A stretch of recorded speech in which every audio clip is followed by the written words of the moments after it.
자, 안녕하세요. 안녕하세요. 네. 자, 보건행정 담당하고 있는 김희영입니다. 저한테는 자식이 둘이 있어요. 자, 한 명은 되게 잘생겼거든요. 그래서 되게 잘 나가고요. 그래서 사람들이 되게 좋아를 합니다. 칭찬도 되게 잘하고, 그 다음에 그 아이의 근황도 저한테 잘 알려줘요. 그래서 제가 알고 있는 공중보건이 그렇습니다. 그죠? 자, 또 한 아이는 되게 무뚝뚝하게 생겼어요. 표정도 없고요. 그다음에 험악하게 생겨서 사람들이 싫어라 합니다. 그죠? 그리고 어떤 때는 아예 관심도 없어. 그 아이가 누구냐면 보건행정이에요. 그죠? 그래서 그런지, 그러니까 애미 된 저로서는 너무 속상한 거예요. 왜? 보건행정이 굉장히 착하거든요. 그리고 믿음직스럽거든요. 그런데도 불구하고 여러분들은 보건행정을 엄청 싫어하세요. 그리고 어렵다 그러고 아예 쳐다보지도 않고 이렇거든요. 근데 그 아이를 한번 알면 진짜 오래가는 아이예요. 그리고 어느 정도 궤도에 오르면 실력이 이게 흔들리지 않는 아이다. 그래서 현장에 가면 좋은 점수를 받을 수 있는 아이가 보건행정이다 라고 보시면 되고요. 혹시 보건행정 공부하신 분은 아실 거예요. 링크핀 조직이라고 들어는 보셨죠? 자, 링크핀 조직, 이런 조직이 있었어요. 그래서 이 사람은 위 조직에서는 부하이지만 밑에 조직에서는 나름대로 리더다. 그래서 요 중간에 있는 사람은 굉장히 큰 역할을 한다. 아래 조직하고 위 조직을 연결시켜주는 사람. 이걸 우리 링크핀 조직이라고 하고 있거든요. 이걸 살짝만 눕혀놓을게요. 그럼 이런 식으로 되는 거죠. 자, 이겁니다. 자, 여기는 보건이라는 쪽이 있고요. 여기는 행정이라는 쪽이 있습니다.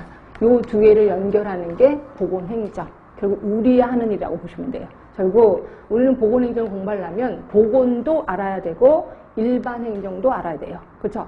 근데 여러분들이 전공이라면 괜찮아. 보건은 아닌 거니까 행정만 하면 되겠다. 근데 여러분 중에서는 전공이 아니신 분이 꽤나 있을 거예요. 그래서 저는 보건도 모르고 행정도 몰라요. 그래서 어려워진다라고 보시면 될 것 같고요.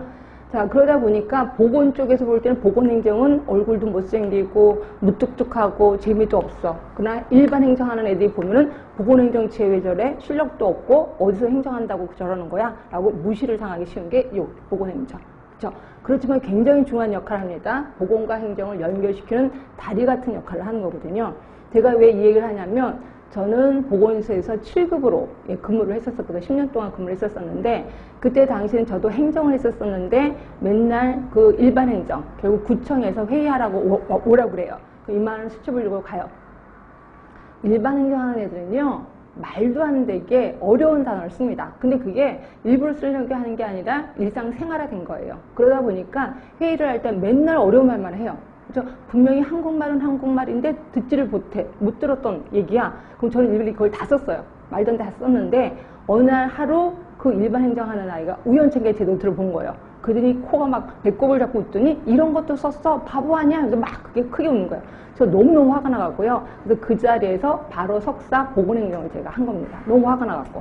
그래서 보건행정을 하게 됐고 지금까지 이 자리에 왔게 됐다라고 보시면 돼. 그러니까 여러분들도 나중에 보건소에 근무하시면 굉장히 자존심 상한 일이 좀 많을 겁니다. 그래서 제가 이것 때문에 보건행정 끈을 놓지 말아라고 하는 게 이런 사실이고요.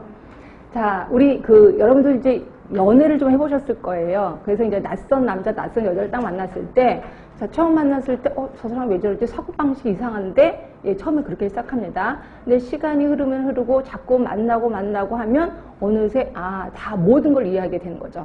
네, 결국 처음 만났을 때 반복이라는 거를 통해서 그 사람을 알게 돼.